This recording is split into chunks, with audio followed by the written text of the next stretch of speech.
So the traffic tie-up on I-20 is not the only traffic accident we have been covering today. No, absolutely not. We are continuing coverage from a crash on 77 from early this morning that left one person dead. That collision also caused a container truck carrying ammonia sulfate, I should say, to leave debris on the road, resulting in a stay-at-home order, a shelter-in-place order for surrounding areas. News 19 Zoe Henry spoke with Ridgeway residents about drivers and about how the crash impacted their day.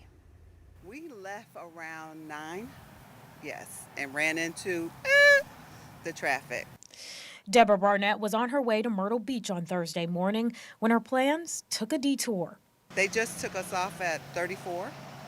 And so we said we might as well stop and have breakfast and then try to get back on. A stretch of I-77 between the towns of Blythewood and Ridgeway was shut down for more than 4 hours when a truck carrying hazardous chemicals crashed and then caught fire. Barnett says she thought there was something else happening. Actually, looking at it, I thought I had been on the highway when the president or the vice president comes to town and they shut everything down like this. So I thought maybe that was happening. Madeline and Clayton were headed on a 10-hour trip to Florida when they reached the stopping point near exit 34 of I-77.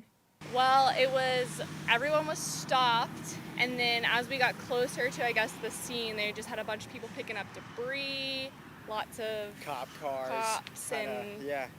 Didn't really know what was going on. The concerns over possible health hazards led county and town officials near Ridgeway to issue a shelter-in-place order that didn't get lifted until just before noon. Charlene Herring got a reverse 911 call from officials letting her know to stay inside, but she knew before the call something was wrong. So after that, I noticed before even then that there were lots of trucks coming through Ridgeway because I live right in the middle of it. Another resident, Neil Finley, says he never got a notification about a stay-at-home order. Well, I was inside the house, but I just started noticing all the traffic up and down the road, and so I called my neighbor, and he told me that they had an accident out on 77. While the highway was closed off, side roads like I-20 and Highway 34 were backed up with traffic as a detour, causing large trucks to use the smaller roads in Ridgeway. Zoe Henry, News 19, WLTX.